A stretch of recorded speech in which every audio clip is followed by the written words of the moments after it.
Hello,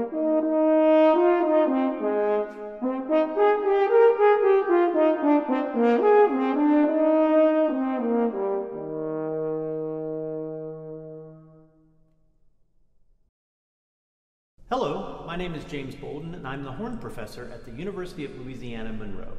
Today we're going to talk about the LMEA Middle School All-State Horn Etudes, Set 1. The first etude we're going to discuss is number 22 on page 37, marked quite slowly, and the indication that you've been given for your tempo is eighth note equals 132. So the first thing you should do when you practice this is use a metronome.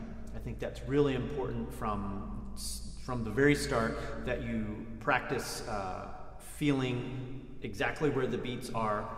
One thing that might be helpful is, as you practice this, try to start feeling it in a big 2. 1, 2, 3, 4, 5, 6. 1, 2, 3, 4, 5, 6.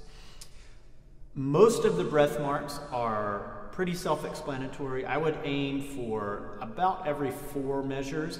If every 4 measures doesn't work for you, then every 2 measures. Do what makes musical sense, and you can listen to my recording of this to get some ideas about where to breathe. Another thing you'll notice that there's a lot of different dynamics. It goes all the way from pianissimo to forte. So try to make as big a difference between those dynamics as you can, while playing with as beautiful a sound as you can. This is a lyrical, expressive etude, so always try to play with the best possible horn sound that you can. There's a couple of measures where there's some difficult intervals right after the first repeat sign in the second line, making sure that you're nailing that F to E flat. And then the F to D.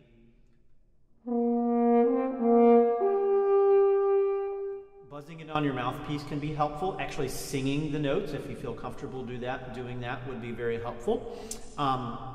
It's a little ambiguous as to what the articulation should be.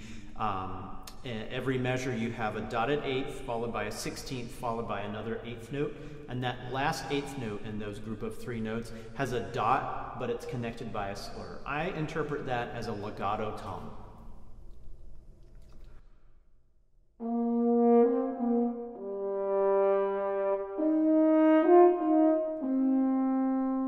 The dot with the slur, I think, works pretty well if you interpret it with a legato tone. So don't slur it, don't separate it. It's not staccato, but it is rearticulated, I believe. The last 2 lines have some interesting 16th notes that you have to negotiate. In the last line, I recommend using the B flat side of the horn for those low Fs. I think they will speak more clearly, and that's what I do on my recording. If you watch my fingers, I've got my thumb down for that B flat and the F.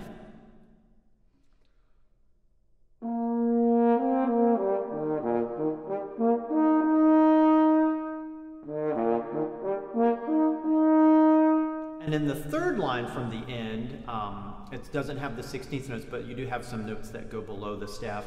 I think the sooner you can start experimenting with B-flat fingerings below the staff, it will really help with your low notes. Be careful that they don't turn too blatty, though. You want to try to maintain the same characteristic sound as the F side of the horn.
The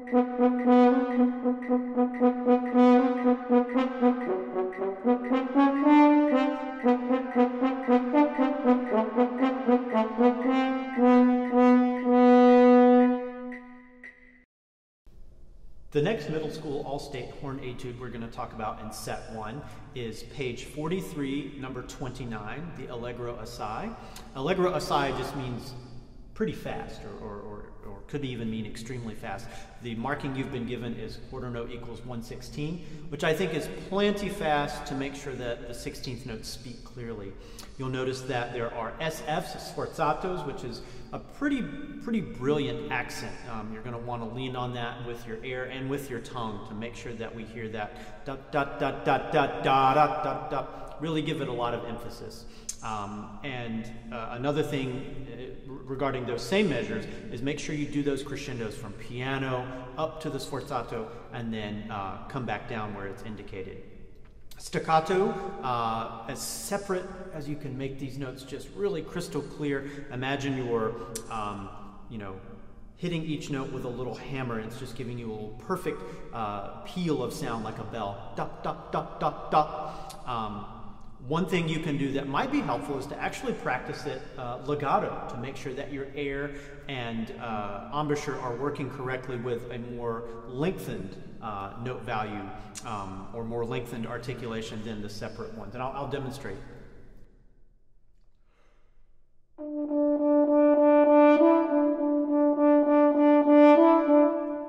And that will actually keep the air moving, and then when you transition to the staccato, the separate tonguing, you want to try to keep that same feeling so that the notes are ringing and have a really good sound. In the third line where you have the 16th notes, practice those quite slowly at first.